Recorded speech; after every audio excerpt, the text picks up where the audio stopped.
Welcome, everybody, into another episode of USC Trojans Live, episode 55. As you can see, Mark is not in the studio today, but instead we brought in Rick Anaya, myself, to join Matt Zemek to talk about the huge recruiting weekend we had, looking bigger and bigger by the minute, by the way. About an hour ago, Lincoln Riley dropped yet another fight on emoji. So we're going from 5 commitments that we know the names of, and there's a question mark for number 6. So, Matt, crazy weekend. What do you think is going on over there in Heritage Hall? It's a gold rush. It's not the USC 49ers, but it's the gold rush for the Trojans. And a few things to note. And, of course, we'll kind of recap the full day's events very shortly. But Lincoln Riley's recent fight on emoji tweets, if you've noticed, I'm sure you have, there's a few dots after the fight on emoji, so that says to be continued. Like this is a steady stream. This is not just an isolated instance. There's more now.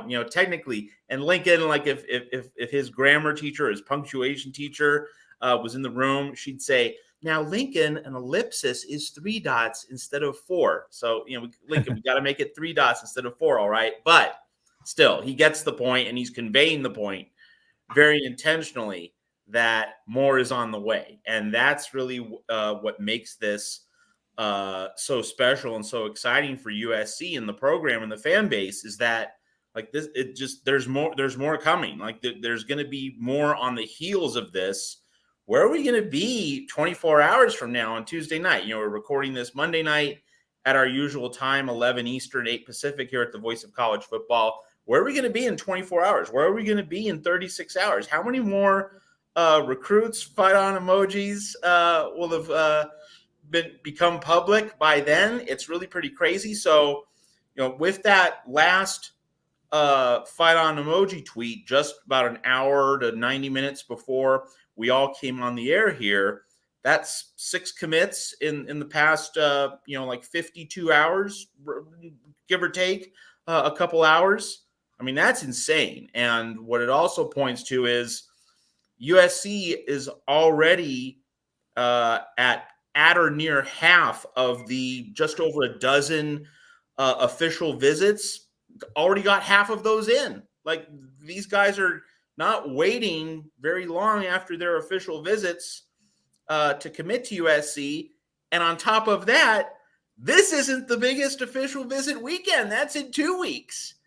In mid-June, the 3rd weekend of June. So, like, there's going to be so much more activity, and yet already we're going through a Monday, which, the national recruiting experts and also, local recruiting experts such as Gerard Martinez, the guy who does a great job with the USC Football 247 Sports Network. Gerard Martinez has said, like, this is something you usually see on National Signing Day.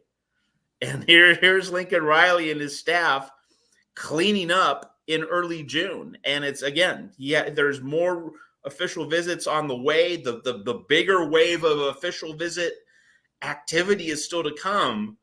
Where are we going to be at the end of this month? So much to process. And now for people who were away from a computer screen, or were away from all this recruiting activity, let's just go through it. So, on Sunday, we had Treater, the offensive lineman from suburban Denver, and then Jarvis Boatwright, the safety from Florida.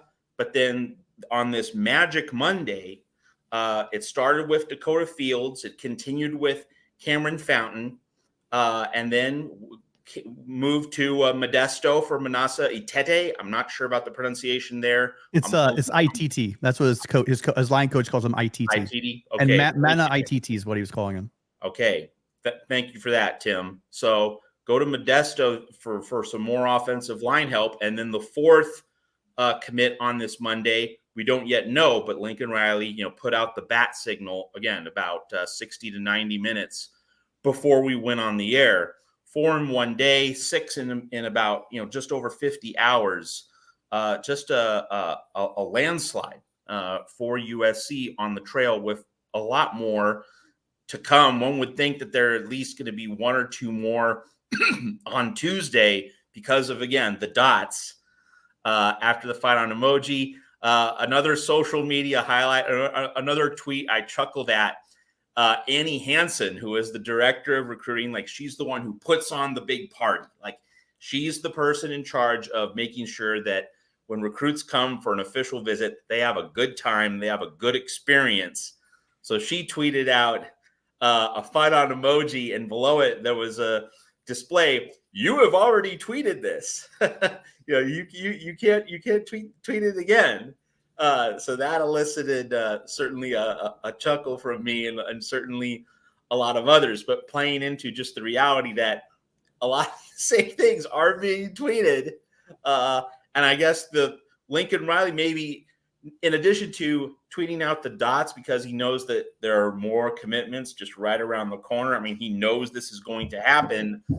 The other reason he's doing it is so that he's not exactly duplicating the previous tweet with the fight on emoji. Like, I guess fight on emoji, 1 dot, fight on emoji, 2 dots, fight on emoji, 4 dots, so that like he doesn't get flagged for tweeting the same thing. He has to just make it slightly different. Well, I guess the dots are his variation, his change up, if you will.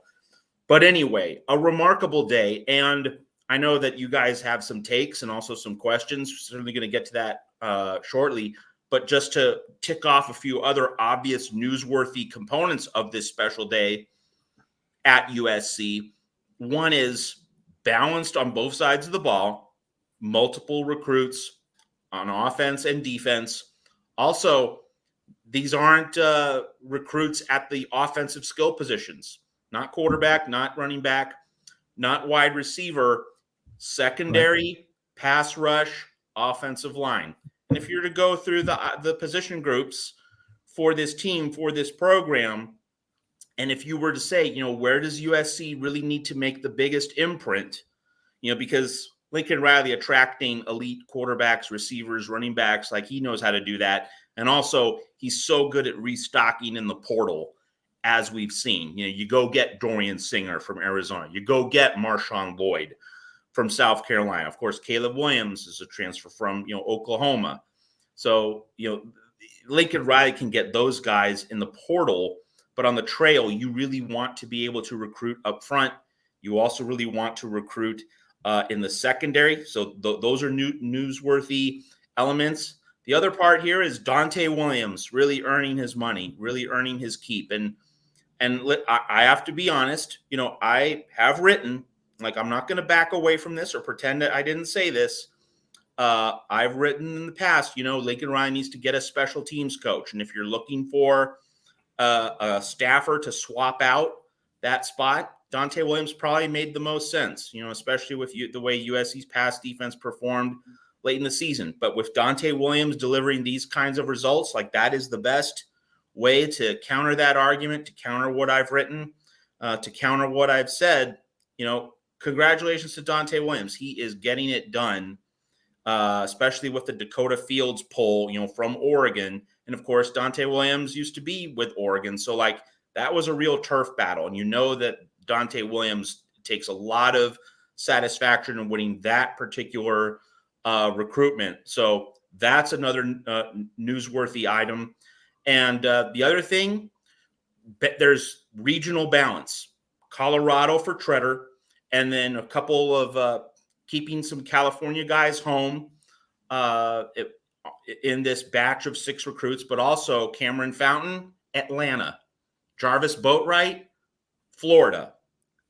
So you're going into the Southeast. You're keeping some guys home in California. You're going into Colorado, Deion Sanders turf, and winning the battle. So there's so much balance in various dimensions to varying degrees with these recruits. It's not as though they're overloaded at one position or from one part of the country. There's a lot of representation across the board. Josh Henson getting another solid offensive line recruits, and he continues to put that Josh Connerly gut punch more and more in the rearview mirror. He continues to show, he can cut it as an offensive line recruiter. So like, it's not just getting 4 recruits on a Monday, we're waiting for the identity of the 4th recruit. It's not just getting the 6 in the 52 hours, as spectacular that is. It's not just getting, instant commitments right after official visits, which is really impressive and a testament to the full recruiting and football operations team. It's not just any of those things, as impressive as those things are on their own merits. It's that when you look at this in a broader level from 40,000 feet, you see so much balance and versatility in this collection of 6 recruits in terms of the representation, the position groups, where they come from in the United States. It is such a balanced gathering, and that is part of this very special day for USC football recruiting.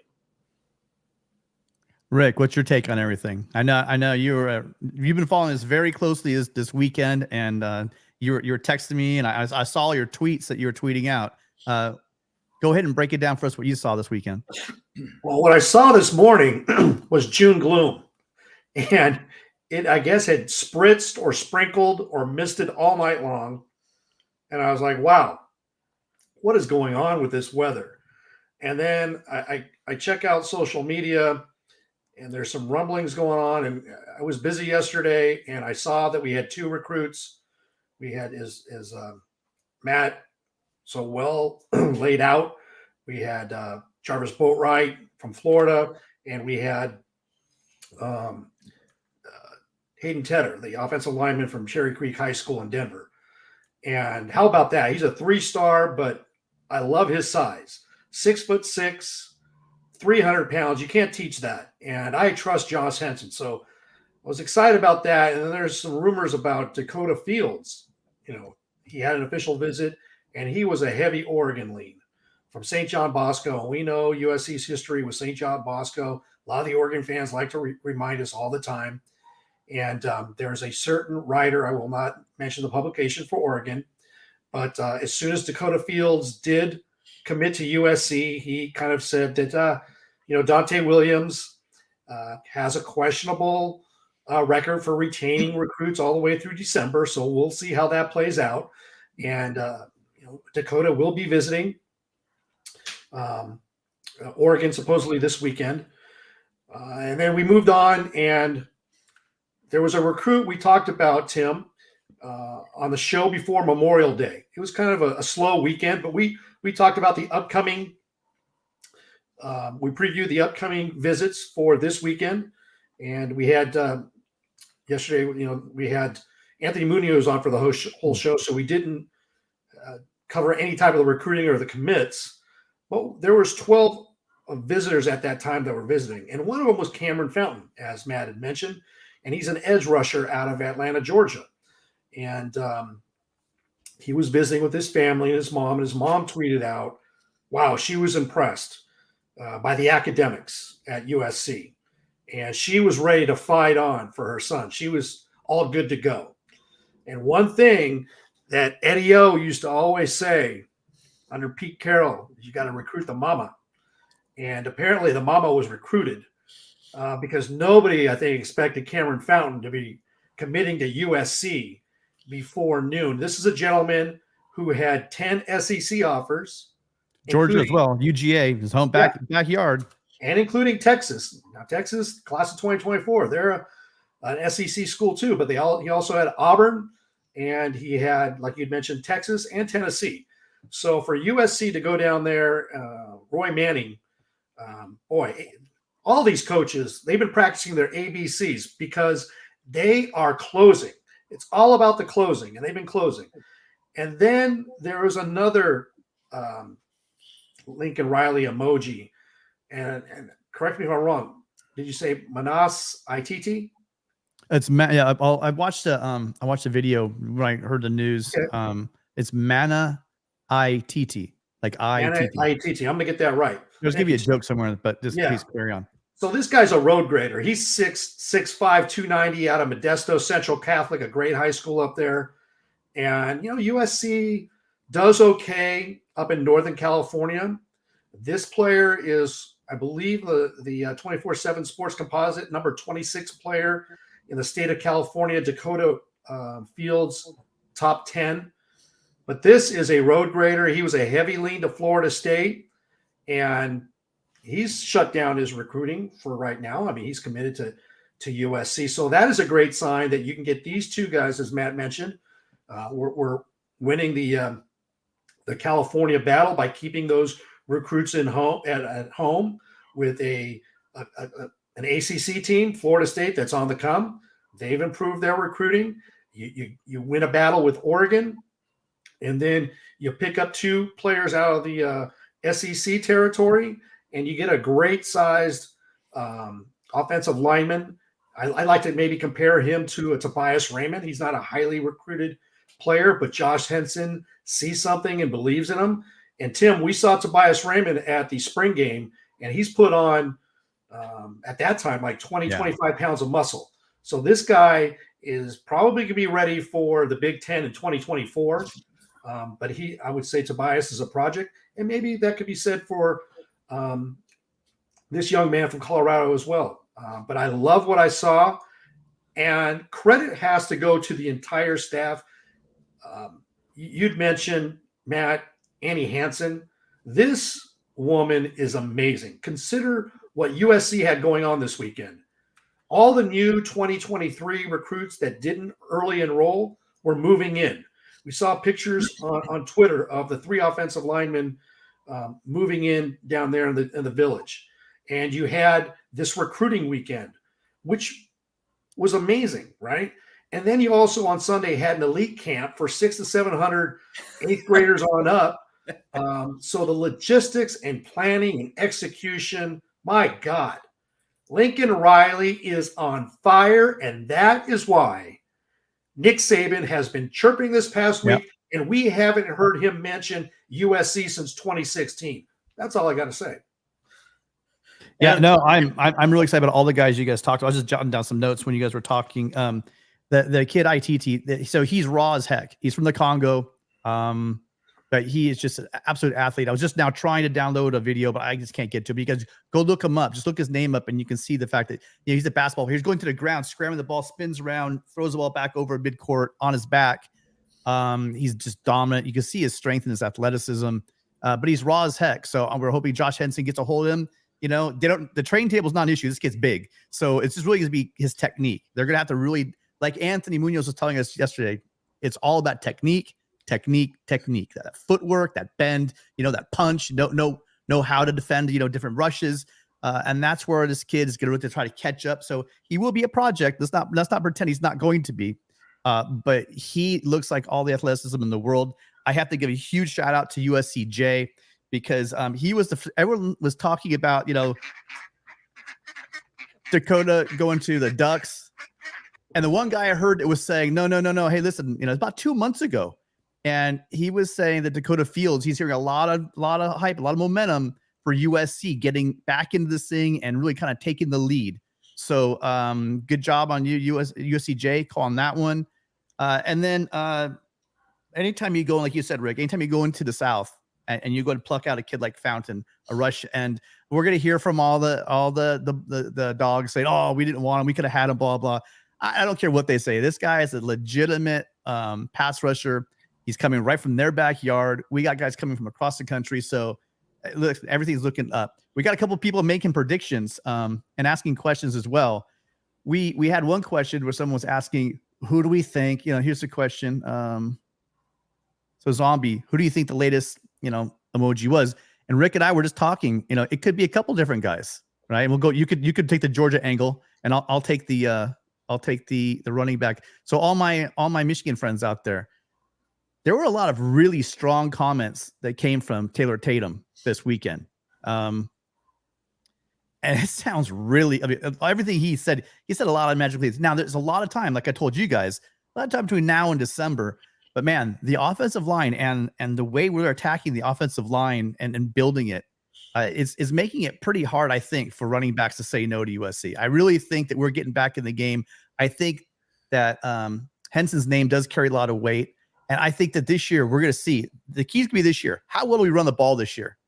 How do we showcase Marshawn Lloyd? How does Austin look, and coming out of the backfield? How do we use guys like Brown coming out of the backfield, etc.?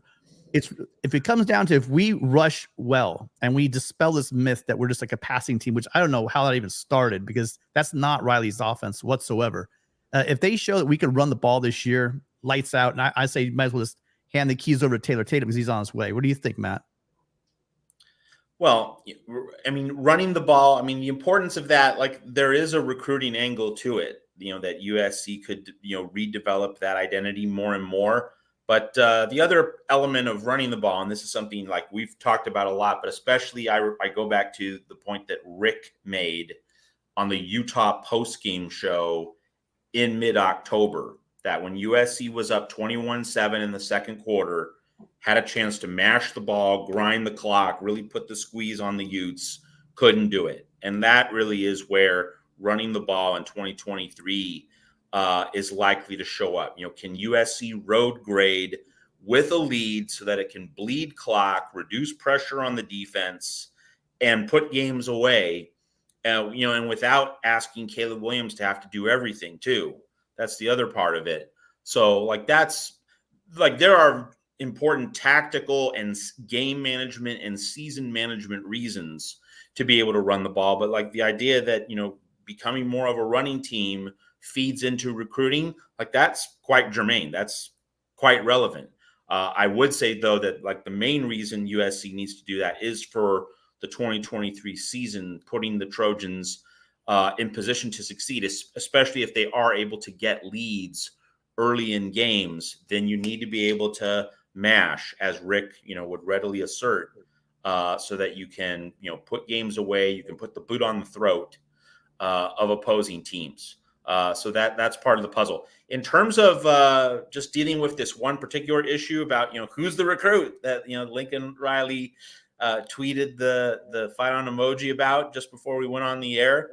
One commenter said could be Walter Matthews, a tight end from Georgia. The reason to think that could be the recruit is that tight end coach, Zach Hansen, not to be confused with offensive line coach, Josh Henson. This is Zach Hansen.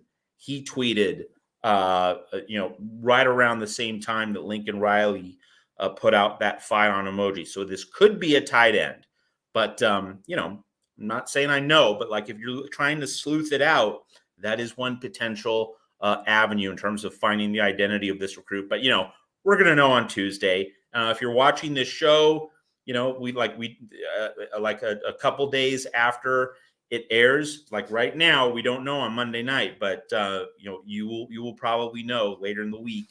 We'll all know on Tuesday morning what the identity of that recruit is.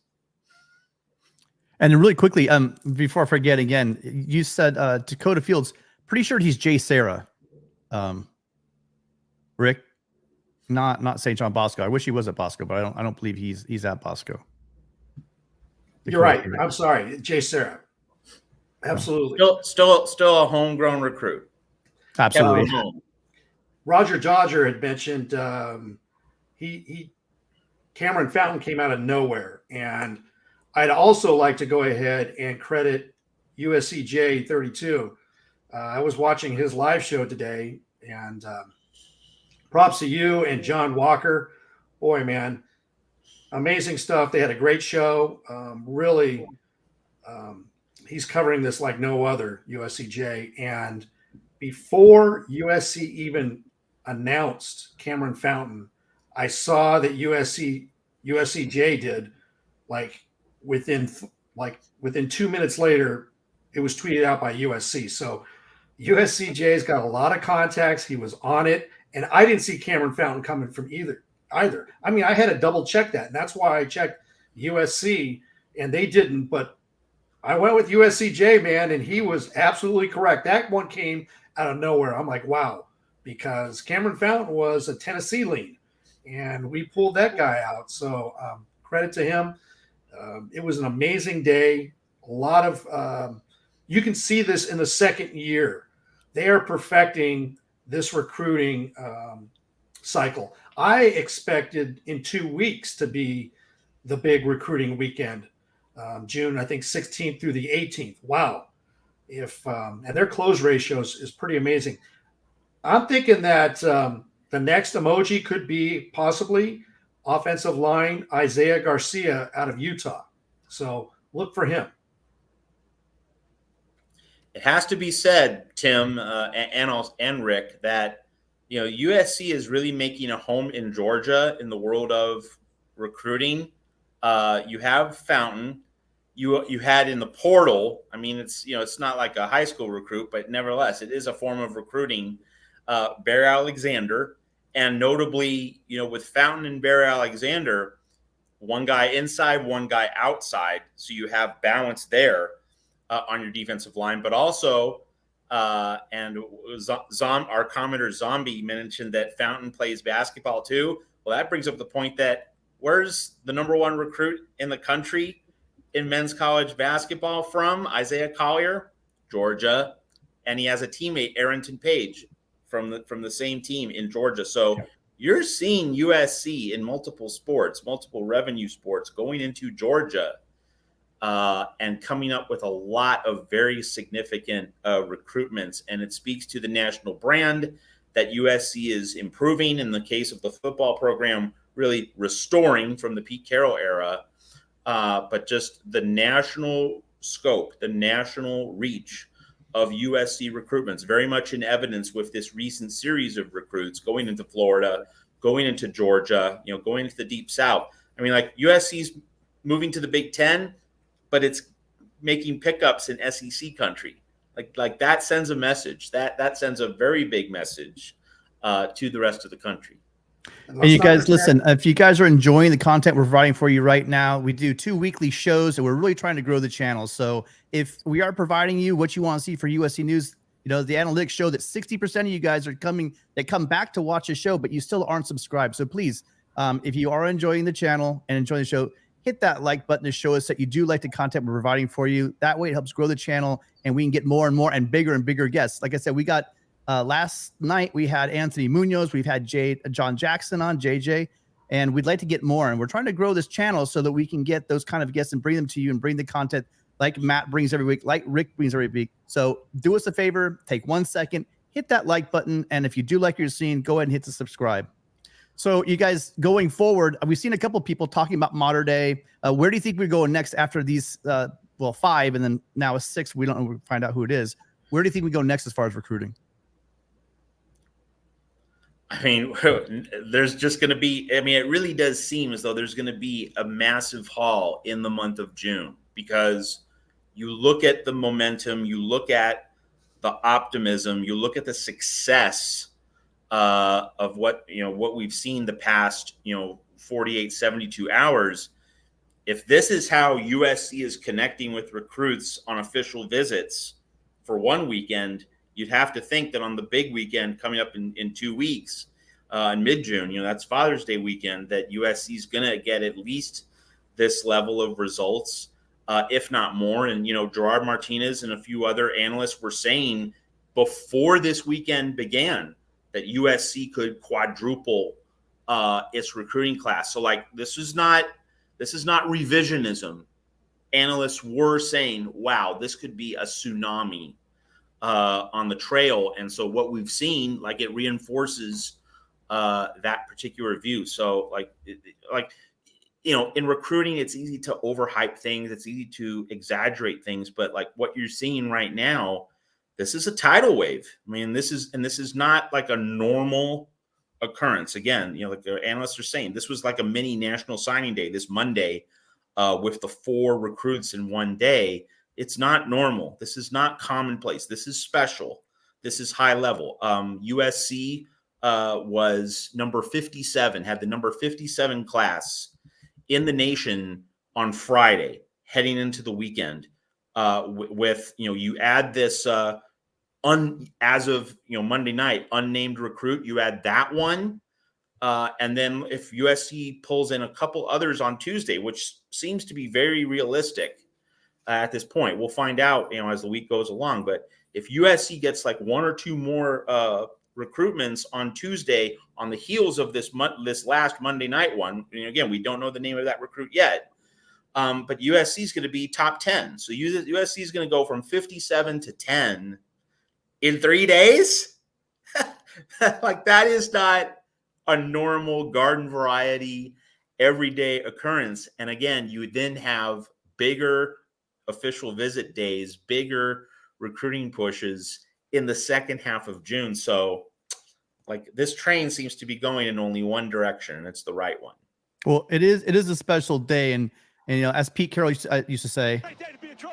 So when you bring in that many recruits in one day, and this happened last year, right, Rick? We started out slow. Everyone's freaking out, saying, "Oh, where are all the recruits?" And then they picked up steam in the summer, right, Rick? Yeah, I mean, we talked about it a week ago, Tim. That if we didn't have, because there was panic setting in, and really, you brought up the point that it's different because of NIL, and really a commitment doesn't mean as much now because there's so much time. And you could tell USC was recruiting, they were offering the players that they wanted, and now the music has started. I think, Matt, you mentioned a train. It's a rocket. It's blasted off. I think that's what Lincoln Riley quoted last year at Crypto. Hey, man, it's a rocket ship. You better get on or you're not going to have a ride. You're not going to have a ticket, And so that's what the modern day players are thinking right now, because if you look at it, at cornerback, you have Dakota Fields, which was a surprise. And there's Marcellus Williams, who is a very heavy USC lean from St. John Bosco. What does that do for Xavier Brown? Xavier Brown, modern day, he's got to think about it. Aiden Breland, defensive lineman. Now, we know that Baker is an Oregon legacy, and he may stay committed to, or he's a heavy lean to Oregon. But then you got DeAndre Carter, right? And you've got their running back too. You've got Frazier. What's going to happen with Frazier and Tatum, Nathaniel Palmer? There is a lot of decisions that have to be made because of this momentum. And we were talking, Tim, that, hey, okay, if we don't have double digits by July, then mid-July, then that's an issue. Well, God, look we might have double digits by Friday. Who knows? And so a lot of decisions are going to have to be made right now. The guys at Modern Day are looking for a chair, looking for a seat on the rocket ship. And maybe they're gambling a little bit, but USC has definitely put everybody on notice today that USC is USC again. And for those that doubt and don't believe and are a little bit slower to get that message in the South, check yourself. Yeah, absolutely. And again, as always, thank you so much. Geekster Squid's always been one of our biggest supporters here on the channel. Thank you, Geekster, so much for the super chat. He said, not to subtract from Lincoln Riley, but how much of the recruiting success is due to Caleb Williams? Hard to walk away from someone like Caleb Williams, committed to Lincoln Riley and the system. Fight on. Yeah, that's a huge point. And here's my point. With demographics changing, and there's a lot of athletes, a lot of five-star, a lot of top-end athletes, Nick Harbor, and you name it. There's a lot of guys coming out of the DMV, and we now have we had number 5 coming out of San Diego, and now we have a guy 13 coming out of the DMV in that area. I'm sure even some kids still talk about Mike Williams out of Florida. I mean, we're getting, Keith Rivers, etc. We have these guys in certain pockets of the country, up there in Bergen, up in New Jersey. You got Ryan Cushing. You have all these stories nationally. And I think that we're going to start bringing back using these big name players and athletes in order to say, hey, come to SC. I know it's been a while with some of these guys, but still, their coaches and stuff, and their parents, they all remember when USC was big. It hasn't been that long, you guys. And guys like Caleb Williams are winning Heismans. You're absolutely right, Geekster. That is a huge, huge benefit for recruiting. What do you guys think? 100%. Like, there's not much for me to add there. That you give that kind of national splash, that kind of charisma, that kind of leadership, that kind of quality. It's irresistible. Who wouldn't want to play for that quarterback? Who wouldn't want to play for a coach who works that well with a Heisman quarterback? And Lincoln Riley building an immense Heisman legacy before turning 40 years old, coaching 3 Heisman winners and another runner-up, Jalen Hurts, and a couple other top 4 finishers. D.D. Westbrook at Oklahoma as well was a top 4 finisher. So yeah, it's just creating instant credibility for USC in relationship to Lincoln Riley. It's not just Riley, it's Caleb Williams being an extension of Lincoln Riley and everything that he represents. So without question. Yeah, and you take a look at Cameron Fountain. He came out of nowhere. Well, his mom was on the trip. It was reported that they're very targeted with his recruitment. That they had the professor for his major speak to him about the classes he would be taking, the education he'd be getting here at USC. I believe him and his family also took a trip to Lincoln Riley's house. So that's pretty special. And reportedly, Jeannie Buss opened up crypto.com a mile away from USC. So they are pulling out all the stops, Annie Hansen and her staff, and Lincoln Riley and the coaching staff, because once they get a young man from the South that's out here, that's a quality player, you can't assume they know much about USC, and USC hasn't been USC for years. But they have this well choreographed where you can't say no, because they walk onto that campus, you got one shot, and they are closing. So obviously they've improved their presentation, I would suspect, from last year to this year. And somebody to watch too that took a visit is defensive lineman from Georgia as well, Edric Houston. Yeah. So keep your eye on him. That could be another story if they're able to get a commit from that young man. There's one other thing to add to Gixer's point about Caleb Williams, and it's simply this. What Caleb Williams did, I mean, there are lots of ways to phrase this. There are lots of ways to look at it, but I think the central source of Caleb Williams' value to USC football and to this recruiting surge we're seeing right here, right now, is that Caleb Williams is the guy who enabled USC to be really, really good in year one.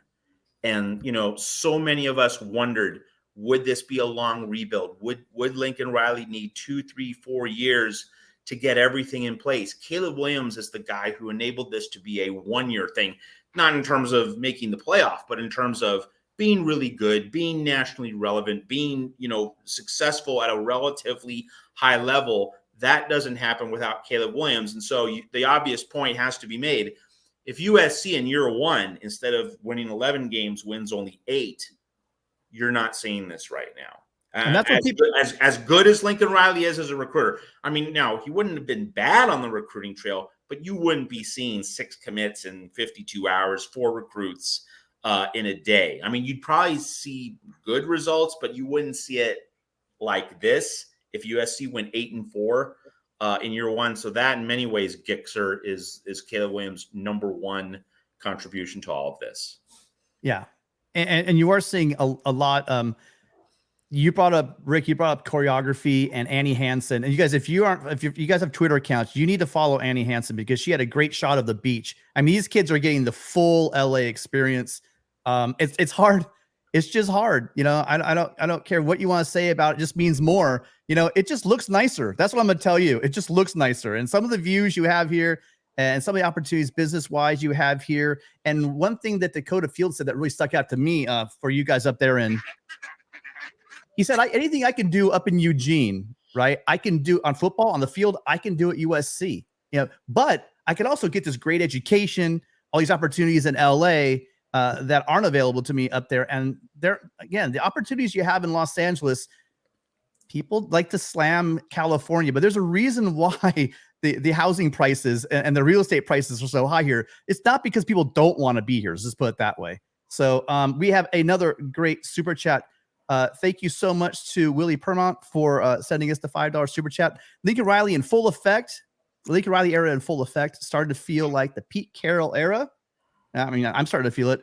Going to the others' backyards and taking the recruits. And the worry before is that before, when we were in the Pac-12 and we had spineless support from the rest of our conference, when we started, you guys, one of the big reasons they came after us, and oh boy, they did come after us with all that Reggie Bush stuff, is because we were going into Florida. We were going into the Big Ten. We were going to the South, and we were taking their players, and they weren't beating us. And we were beating their teams in Auburn and in Arkansas, and they didn't like that.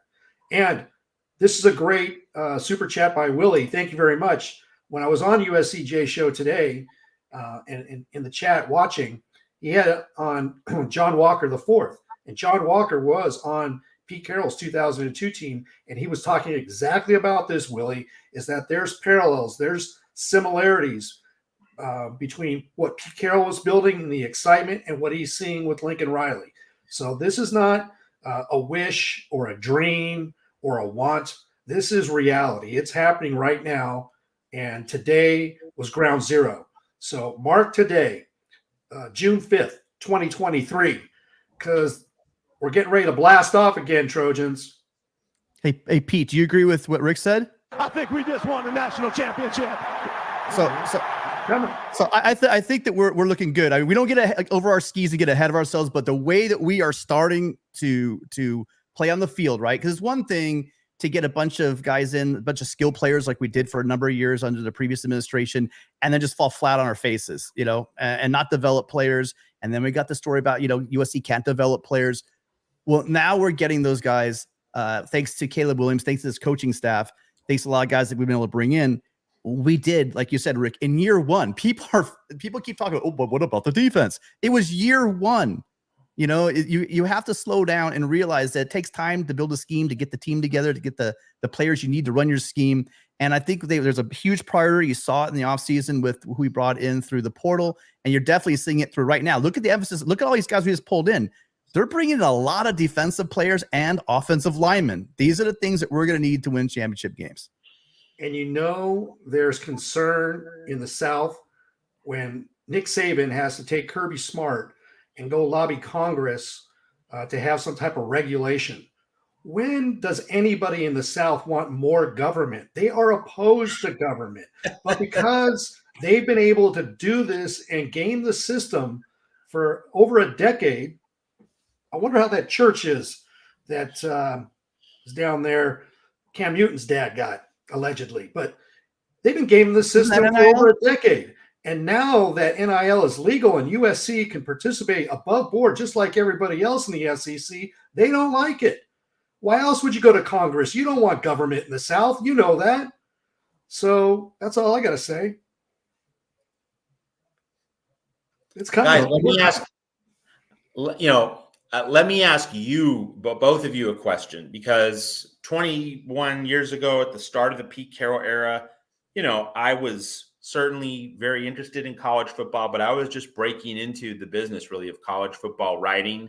And so I wasn't hyper focused on, how Pete Carroll recruited, but I imagine that both of you have either a favorite USC recruit, or if not necessarily a favorite USC recruit, a recruit who was representative of the excitement you felt when the Pete Carroll era really seemed to be gaining momentum in that 2002, 3, 4, that particular period. Is there a recruit who stands out as this shows that the game is changing? This shows that Pete Carroll is redrawing the map and he's reshaping expectations. Is there a particular recruit that you cherish, that you remember fondly, from 20 years ago when another USC dynasty really began to, come into formation? Well, so everyone knows about the early recruit when he brought in Sean Cody and the big battle, because back then, we weren't doing so well, and it was a huge thing. It was up against Notre Dame. And if you guys have a chance, Rick showed this to me online. If you ever have a chance, look up what is it? It's Sean Cody and Ogeron LSU. Just put that in there, right? And he tells the whole story about how the staff was let go, how Pete came in, and how he saw Pete at a game when he was saying, "I'm here to recruit, I'm here to recruit Sean Cody," and then the whole story, that's hilarious. But as a national recruit, the one that I remember the most was this with getting Brian Cushing out of New Jersey. I remember following that one pretty close. That to me, that was a really showing that we can go all the way across the country and pull in a top linebacker. Rick, who's your biggest one you thought about? It's funny that you mentioned that video, but I would have to say it would be Ed Orgeron, because Ed Orgeron, he believed in himself. He believed in what he was about. And he was, you'll see in that video, if you check it out, he was at the CIF championship game, didn't have a job. Paul Hackett had been fired, but he was out there checking out the Poly 5. They were playing in the championship game, and he bumped into Pete Carroll on the sideline, and Pete Carroll was talking about what are you doing here? And Ed Orgeron said, "What are you doing here?" He said, "Oh, I'm checking out these players. That's Herschel Dennis. He's from Long Beach Poly, and that's Winston Justice, and that's Mercedes Lewis." And so he knew all these players. And Pete said, "Hey, don't say anything, but I want to be the new USC coach. Show up on Monday at the press conference." And so he hired him as the defensive coordinator, and not the defensive coordinator, but I believe at that time the defensive line coach. And they ended up getting 4 of the Poly 5. Mercedes Lewis ended up going to UCLA, but they got, Winston Justice, Herschel Dennis, Darnell Bing, and the 4th one is escaping my mind, but it'll come to me. But they got those 4. Manny Wright. Manny Wright. Manny Wright. Yeah, Manny Wright. So that, and with and Ed Orgeron was key, because he was like Marv Goo back in the 70s. He was the heart and soul, and allowed Pete to do what he was going to do. And he created the excitement, and he let it rock and roll. And at that time, a lot of people around the country didn't like that. They didn't like that USC was having fun on the sidelines, and all these celebrities or whatever, and they were running up the score and beating these teams, and going into Auburn winning 23-0, beating Arkansas 70-17, and then going to Fayetteville the year after and beating them 50-14. They didn't like that stuff, and they wanted a stop to happen, and they did it. Hey, we got about 230 people in here. And again, if you're enjoying the stories, enjoying the conversation that we're having here, we'd really love to have you guys come back. Best way to do that is subscribe and hit that like button. The analytics show that a lot of you guys, we have a ton of people coming back and back and back for videos, but please hit that subscribe button and the notification. That way, when we're going live or when we drop a new video. Thank you all for being here. And then, so moving on, you guys, what's the next? We have some questions, or do you want another topic that you wanted to talk about? Let's hit some questions. What do you guys think, guys? That sound good? All right, so we had a couple really good ones from some big-time supporters. So Gerardo, who called in, and he had a great time. He's a question. Your opinion on USC's best recruiters, please. Thanks. Why don't you go ahead and go first, Matt? Well, Dante Williams, I mean, he's getting some big-time results in the secondary. And you also have to look at Josh Henson on the offensive line, and the way, let's just remember Josh Connerly, Francis Mauigoa, those were the 2 really big fish on the offensive line that slipped through USC's fingers a year ago, in the spring of 2022. And I remember, in my seat as the editor of Trojans Wire, following Twitter, following the national commentary and how the narratives were flowing in that first off season under Lincoln Riley, there was a sense of panic. Maybe not full-blown panic, but like there was real concern. Is Josh Henson really up to this? Is Josh Henson really cut out to be, a top staffer under Lincoln Riley? There was a lot of uncertainty in late May, early June of last year. Here we are. You're not hearing a peep about that anymore. Josh Henson has really put that to bed. But I would also say, Rick mentioned Roy Manning, and other members of the staff have also been mentioned as well. In many ways, the important story, the takeaway, Gerardo, is how everyone's contributing. We remember under Clay Helton. I mean, I know it gives people a migraine to do that, but it provides the context and the historical perspective, which shows how much of a transformation is taking place here from 2, 3, 4 years ago. Clancy Pendergast, the defensive coordinator, did not recruit. He did not recruit. He would not recruit. Clay Helton allowed that to persist. He allowed that to be the reality. And then you flip that to right now. everyone not only is working really hard, but everyone's invested.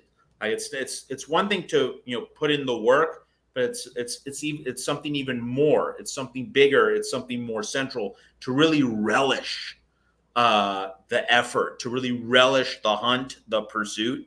Everyone on this staff relishes recruiting, and that's really what takes it to the next level. It's not just doing the work. Like you can drive, travel, go through the rounds, go through your paces, you knock on the doors, you talk to the parents, you talk to high school coaches. Like you can do all those things with a certain degree of sincerity and professionalism, but you have to like it. You have to want it. You have to, really be invested in it. That's the difference between being ordinary and being special. And certainly in terms of recruiting, it really does seem the whole staff relishes this part of the job, and it's really showing up, right? So Gerardo, I think that's really a bigger takeaway than focusing on one guy. Not that, asking about one guy is misplaced. No, not at all. You always ask great questions, Gerardo. But I think that even if you do look at Henson here or Dante Williams over there, two very good answers to your question. The bigger takeaway is just how balanced this whole staff is in terms of doing that job. Yeah, and so before Rick goes, you guys go ahead. Why don't you let us know in the chat right now if you're here with us live? Go ahead and drop who you think the best recruiter has been last year, and again early on this year, going into the 2024 class. And we would also like to hear you guys. Earlier we were talking about the question of when Matt asked us, who was that first guy that USC went out and grabbed in the Pete Carroll era, that one recruit that was special, that they reached out halfway across the country or out of state and pulled them in to show them that USC is getting back to its ways of being a power and getting the best players in the country. Rick, who are your top recruiters? Wow, this is first world problems, right? I think, Matt, you laid it out perfectly. A guy like Clancy Pendergast didn't recruit. The one thing you have to consider, and a lot of people don't, I think, and here's a perfect example. You brought up Malagoa and you brought up Connerly with Josh Henson not getting those two guys. And so, yes, USC just signed got commits from 2 offensive linemen, a 3-star and a 4-star. Those Trojans and those Trojans haters that look at the glass being half full, they wake up in the morning and they complain. They will say, well, yeah, you got a 3-star and a 4-star. You didn't get 2 5-stars in Malagoa and Connerly. Well, hey, man, my glass is always half full, and I'm going to tell you the truth. Part of recruiting is, hey, can you develop players? And Josh Henson can develop players. And I look at everybody on the staff.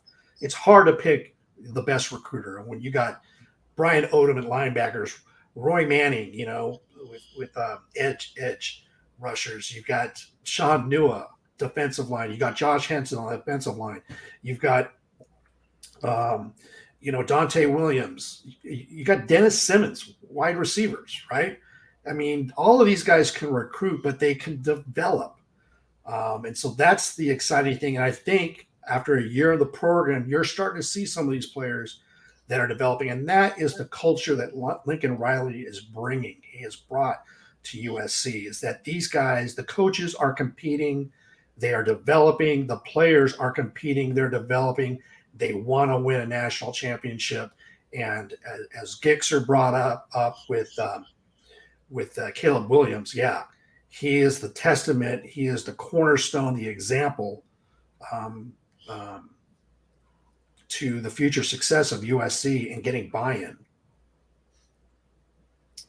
Just want to highlight this comment because Barry Switzer, in addition to Jimmy Johnson, won a national championship and a Super Bowl. But what Pete Carroll is the only guy to win the national championship, the Super Bowl, and the Rose Bowl. Only guy to do it. Dick Vermeil won the Rose Bowl with UCLA and the Super Bowl, but he never won the college national championship. Just wanted to address that one comment.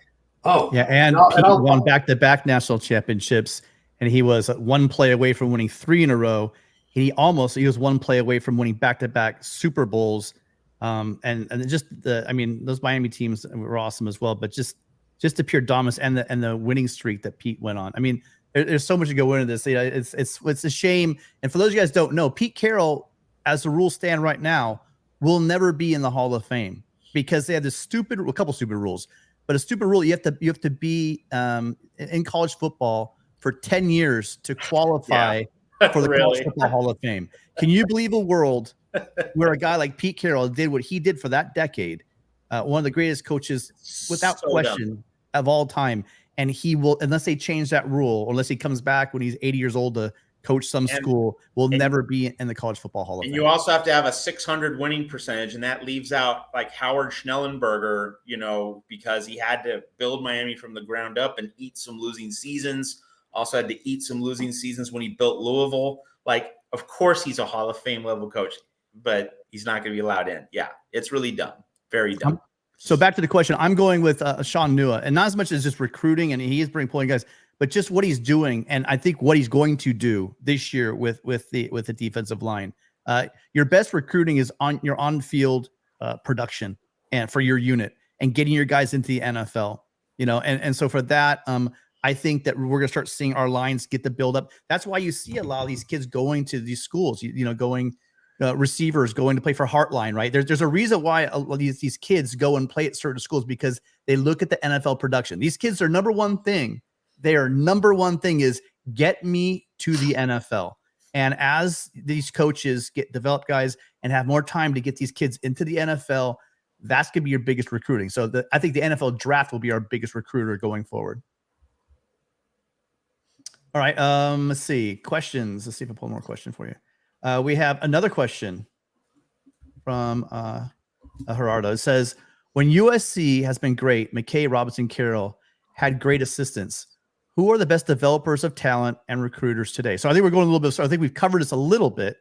But guys, so just really quickly, I mean, I'm thinking what Nua's done at Michigan and what I think he's going to continue to do here at USC is going to play dividends as far as all of this, as being a great assistant, a developer of talent, but also I think he's going to be able to recruiting at a high level. Gerardo, I think the best developer of talent on USC staff is Lincoln Riley. You look at what he does with quarterbacks and skill players. It's not really any of his assistants. It's him. And that speaks to the special talent that Lincoln Riley really is. You could draw the comparison that Pete Carroll was the developer of talent on defense.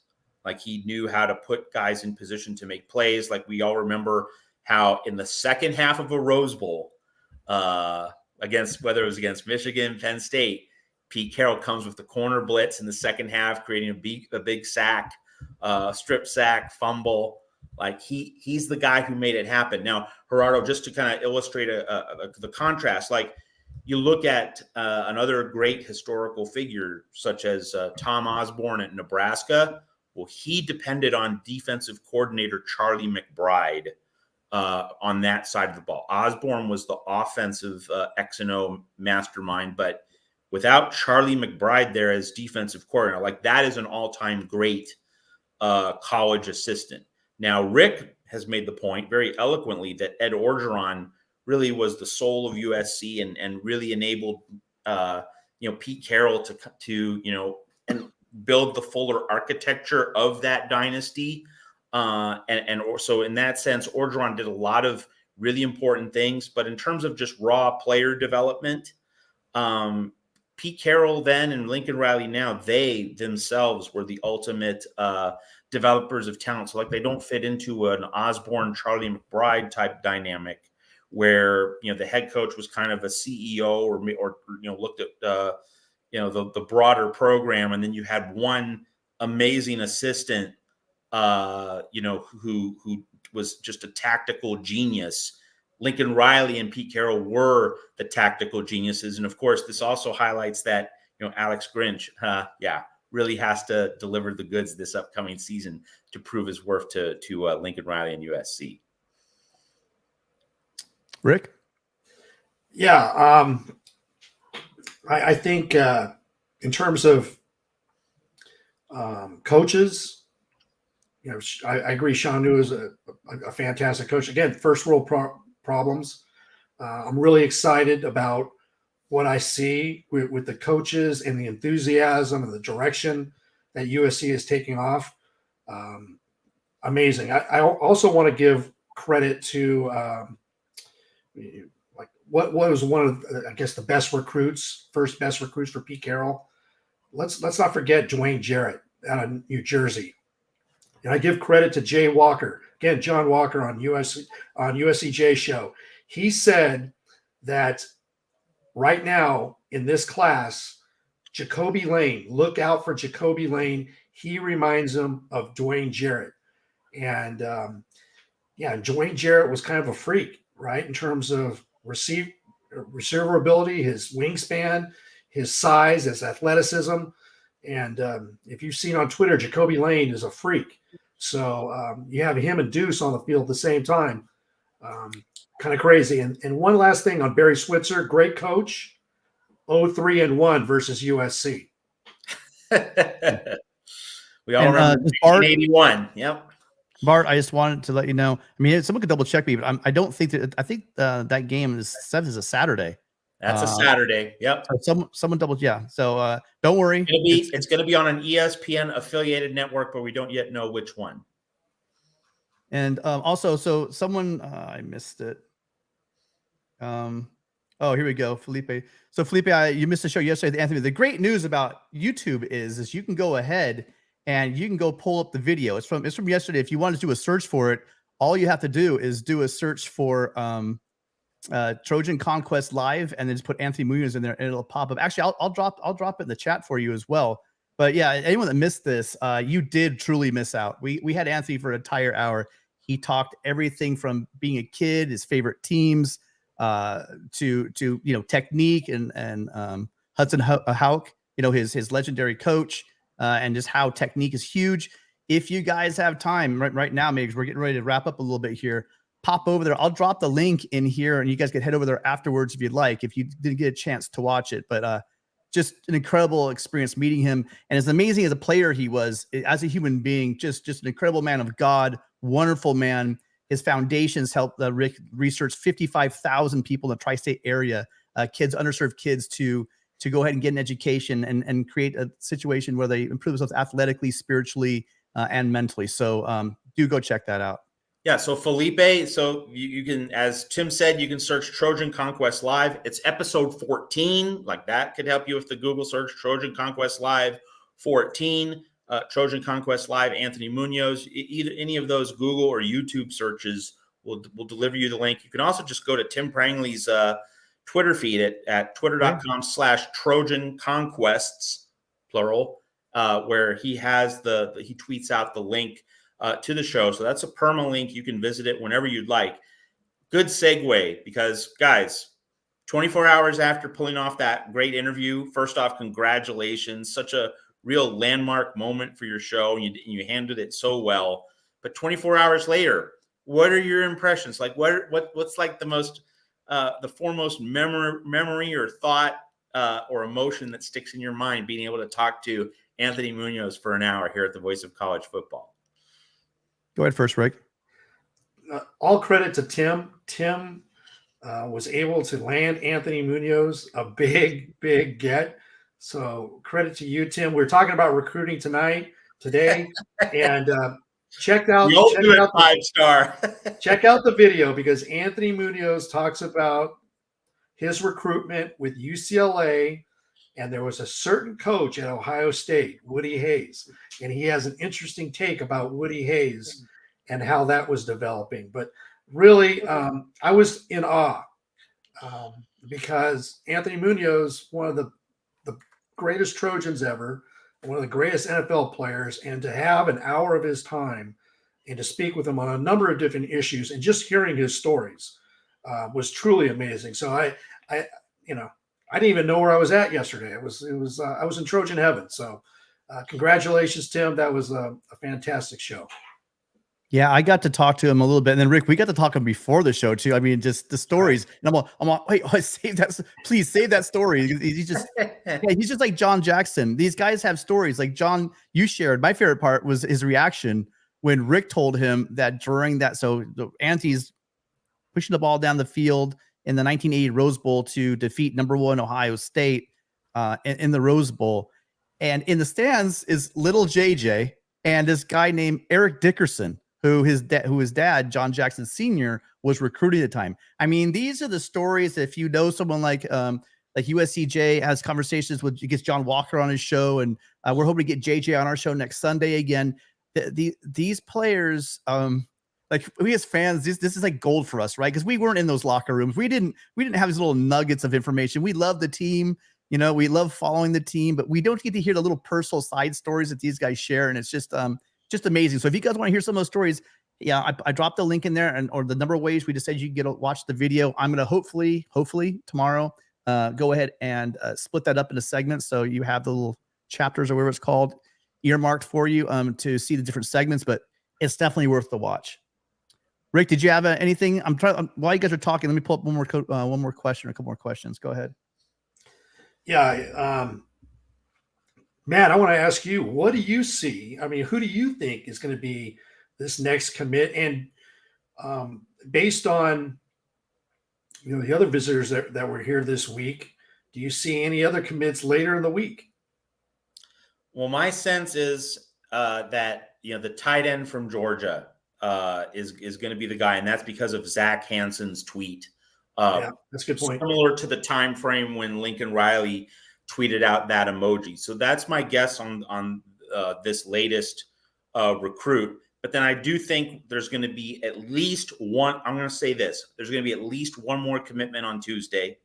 Again, we're recording this Monday night. I think there's going to be at least one more separate commit announced on Tuesday. So there's going to be at least 2 commits announced on Tuesday. Again, Lincoln Riley putting the dots after the fight on emoji. That tells me like there's going to be a steady series of announcements. I don't think Lincoln Riley would put those dots after the fight on emoji if Tuesday was, barren, if Tuesday did not have more hard news, of actual commitments coming. So I'm expecting at least 2 to be announced on Tuesday, maybe 1 on Wednesday, but I'm going to say at least 2 announced on Tuesday. And again, as we've talked about, with more official visits coming and a larger amount of official visits coming later in the month, like this recruiting class is really going to swell considerably. And so if the recruiting analyst said that, like USC will get into the top 10 with like 2 or 3 more commits this week, well, by the end of the month, I'd say USC is probably going to be top 6, 5 or 6 at least. Maybe top 4, but like at the end of June, USC is going to be top 6 in the country. I feel pretty safe in making that claim just because of everything that seems to be lining up.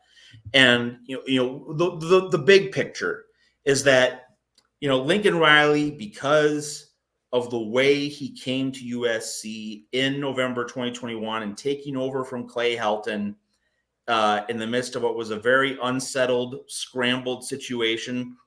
Like, he didn't have time to fully lay out and implement his plan. I mean, he did bring Annie Hansen with him from Oklahoma. He brought Clark Stroud, his director of football operations, with him from Oklahoma. He did have that continuity, and that certainly helped.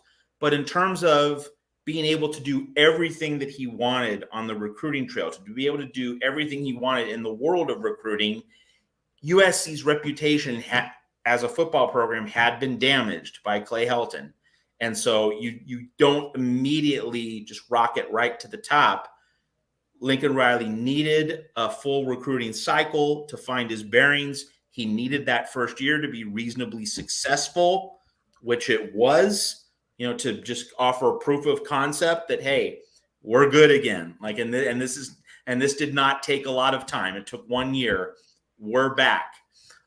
So Lincoln Riley just needed one cycle with one really good first season to then have everything in place, all the pieces of the puzzle aligned just so, in order that he could, really hit it out of the park in recruiting. So the idea that USC is going to be top 5, top 6 nationally, like, does anyone watching the show think that's a reach or that is wild?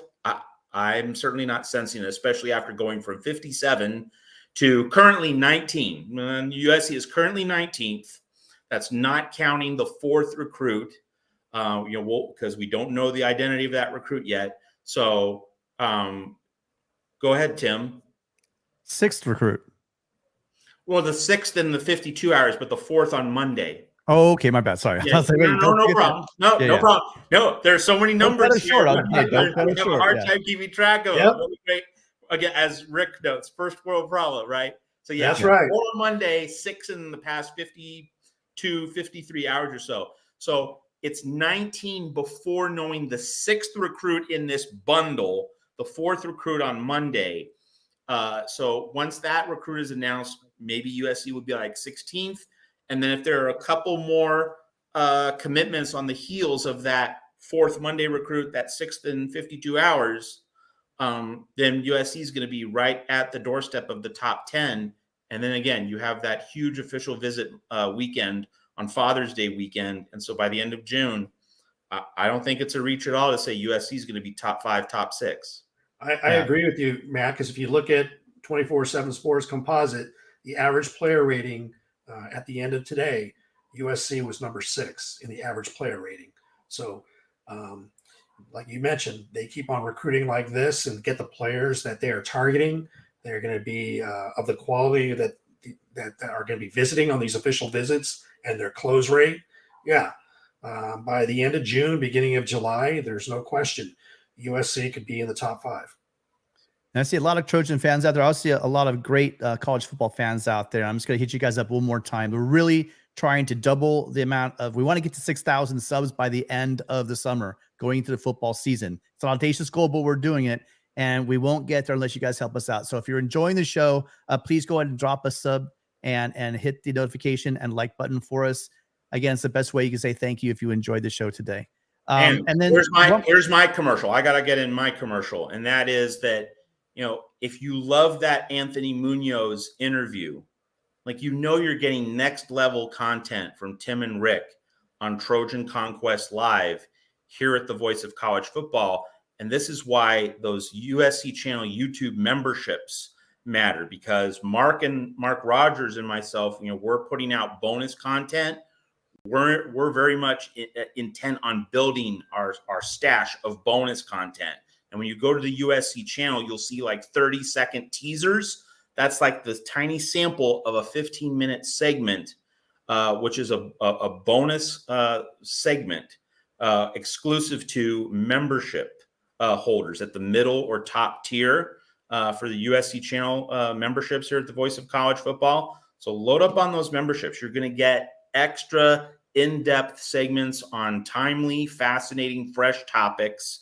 And so with Tim and Rick, providing Anthony Munoz, they have a lot more in store. And so we're building a content infrastructure where, you're going to come here for the live shows. You're going to come here for, these 75-minute broadcasts. And that's not including the specials that we do with Tony Altimore. And also, of course, coming up, and it's less than 3 months away. It's less than 100 days away. Coming back to USC postgame live. Late August, we're going to be doing this again. Yeah, those were a big hit. So much content. We're increasing our overall offerings to you. The YouTube memberships are how you can get, in addition to these free live shows, you can get exclusive bonus content. And more. Some of the bonus content is going to be, we're going to be doing some rewatches. We can't do them on here because we'll get copyright strikes. I mean, YouTube came after us and demonetized the Anthony Munoz thing because I threw on 2 10-second clips. I don't know what fair use is. Just 2 10-second clips of, because we had Anthony Munoz on our show. We had to show the guy knocking people on their ass, right? So the rear end, right? So, why they think that's the way it is. So what we're going to do is we're going to do some during the off season into the season. We're going to do some rewatch parties of games. We do the postseason. We do the post-game wrap-up. We're also going to rewatch some games. And if you guys are a member, and you got ahead of me there, Rick, Matt, because I just wanted to thank guys like Gigs for Squid. You can't see it, but his name's lit up in green on my screen, so I see right away when he's he says something, I know that he said he's a member, and I always pop this up there. Guys like LBC Rob as well, and Jason, and there's more. And these are the 3 I picked up just right off the bat. And you guys go ahead and you get the member exclusives or exclusive content, the rewatch parties and fun things like that. So please take a moment, check out the option. Go ahead and hit the button down there. It's not you. It doesn't like sign you up. It gives you the options, and there's different tiers you can pick up. So let's do this with Gixxer. One last question for Gixxer. Matt, with the new recruits, does your over-under change for the upcoming season? And you guys, if you have a question, get it in right now because we're about to wrap up in a few minutes. Well, Gixxer, I mean, this is class of 2024, so I would say that the over-under is going up for the 2024 season. But I would say, Gixxer, in all sincerity, that compared to where we were like 2 months ago, before the spring portal window, compared to where we are now, like my over-under has gone up 1. I was thinking 10-2 in early April. I'm at 11-1 now.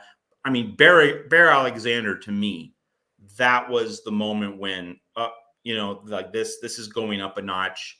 USC has more depth, more toughness inside, up front.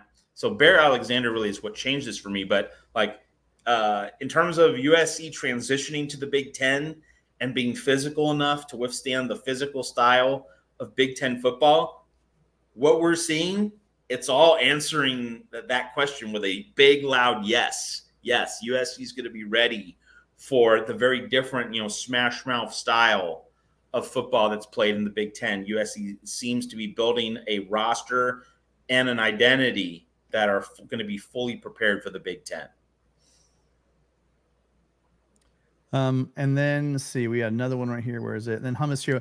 Yeah, USC should always be near the top 5, is what he went on to say. And really, when USC's rolling, like John McKay was doing, like the other thing that came out of that interview that we had with Anthony Munoz so when he was on the line in 78 and 79, out of the 7 starters, 5 of them went on to be first-round draft picks. One of them was a second-round draft pick, and many of them, if you guys followed NFL in the 80s, most of them had like 10-year, 15-year careers. You had guys like Bruce Matthews. You had Roy Foster. Help me out. There's some more. I'm already blanking out on them. That played just like decades in the NFL. Well, that's what was hilarious about the interview, and I watched the whole thing, of course, was that Anthony Munoz goes down, Don Mosbar goes down. You think USC's decimated an offensive line. Bruce Matthews is the third string tackle. Yeah. Right. They're able to plug him in. I mean, so basically insane. Hall of Famer, these Hall of Famers backing up Hall of Famers and stuff. And it's just a tough thing to have. And we had that same situation. And like we're seeing now, we had a lot of difficulty because your first string and second string, there's a huge drop off. But now you have a lot of real competition, which Pete Carroll talked about all the time. And when you have these second stringers pushing the first stringers, not only is that competition, but also you're getting NFL reps. When you're facing a guy on the other side of the field from you that's going to get you ready for the NFL, that's also a heavy recruiting ticket for people to come in on. So the level of talent we're getting, we'll be getting top 5 classes. We're going to start getting those number 1, number 2 classes. I mean, you guys on the panel here, how long did it be before USC lands its first number 1 class? Well, Georgia's going to be hard to unseat from number 1, but I mean, really, if USC's like top 3, that means you're beating out Ohio State and Michigan. Alabama's been able to do it. Ohio State's up there as well. I'm thinking, we're going to sneak in there. We've been a sleeping giant, and we've shown that if we keep the kids at home and if we keep going out and getting kids all across the country, we might be moving up to pretty quick. Yeah, but if USC's number 3, that means you're beating Ohio State and Michigan. And also, if you're top 5, by the way, I don't buy it. I think the guys at all these recruiting services do a great job. But remember, folks, this is not science. This is just people watching kids in T-shirts and shorts at 7-on-7 and at camps and things. They don't really know how great these kids will be. Now, they are good evaluators. They know what they're doing. But to say, we had the number 2 class, not the number 1 class. Let's give it 4 years and see if that was the number 1 class, So I guess be careful what you're splitting hairs on. Well, we're the number 5 class or we're number 2 class. As long as you're solidly in that top 5, 6, 7, you got a shot at a national championship, in my opinion. I agree. And the one commonality you'll hear from Anthony Munoz is he said, with all that talent, practices were hard. practices were hard, the games were easy. And you heard that same sentiment from the Pete Carroll teams. And that's what you're going to start hearing from the Lincoln Riley teams. I know all the doubters, hey, Lincoln Riley's soft, his teams are soft, yada, yada, yada. But I think Mark Rogers has said it. When USC is on top, they are elite, and they are one of the teams that you're going to have to reckon with, because when they have the right coach and they get it right, the amount of talent that comes to USC, and that's what's happening right now. And don't think Nick Saban doesn't know. He doesn't. When he talks for a reason. Look at last year with his shot across the bow to Jimbo Fisher in Texas A&M. So he's very calculated. And now you're starting to see all the talent coming on this rocket ship, and we're ready to blast off, Trojans. I know, like an old head like me, yeah, you know what? I've seen it, and I know it. And for those fans who've been watching college football for less than 5 years or less than 10 years, you don't know about USC. And wait till this happens. It's going to be a beautiful thing. And those that you know, well, then you know. So you guys, an awesome show. Matt, Rick, you guys know so much. You bring so much to this channel. It's just amazing to have a chance to be up here and actually be on the same panel as you guys. All of you guys out there, thank you all so much for being here. When we're done here, you guys, drop us a comment. I'd really like to know from all you guys, how long will it be before USC gets a number one class? If you don't think USC will have a number one class, tell me why they won't have a number one class. Go ahead and put in the comments. I'm going to read it later on this week when I get a moment. But you guys have been phenomenal. The chat has been incredible. We had upwards of 230, 40 people watching the show, wow, which is just really means a lot to us, you guys. We would be up here talking if there were 2 people in the crowd. But knowing that all of you guys are out there, it's really special to us. And we do thank you from the bottom of our hearts. Mark couldn't be here. He will be back next Monday. With Matt in normal time. Rick and I will be on our Sunday show at 5 Pacific, 8 Eastern next Sunday. For Rick and for Matt, got a comment? Just, if you haven't watched the Anthony Munoz show on Trojan Conquest Live, you got to watch it. And when you do watch it, then you got to share it. You got to tell your USC fan friends, or even if you're not even a Trojan, like this is a Trojan legend, a football legend, telling great stories for a whole hour. It's amazing. Like, if you're a football fan, you'll enjoy it. Share it, spread it far and wide, and tell everybody Trojan Conquest Live is the place to be. Sundays at 8 Eastern, 5 Pacific here at the Voice of College Football. It's an absolute grand slam home run. You got to watch it, and you got to tell all your friends about it. And our numbers for that show I'm not going to lie, were pretty disappointing. So let's get that thing bumped up a little bit. Spread it. I dropped the link in there. It's a permalink. It lives forever, so you can share it now. Yeah, and I just dropped it in there, you guys. But remember, also, I want you guys to go hit that link, but also leave us a comment. Let us know, when is USC going to be the number one class in the country? And if not, if you're let's say, I don't know, a Michigan fan or an Oregon fan, you tell me why USC can't be number one again, because we've shown time and time again throughout our history that when we have the right coach, and I think we have the right coach, we can be number one. So for Matt and for Rick, you guys, awesome. Thanks again. You guys were awesome. Everybody fight on, and we'll see you guys next week. ...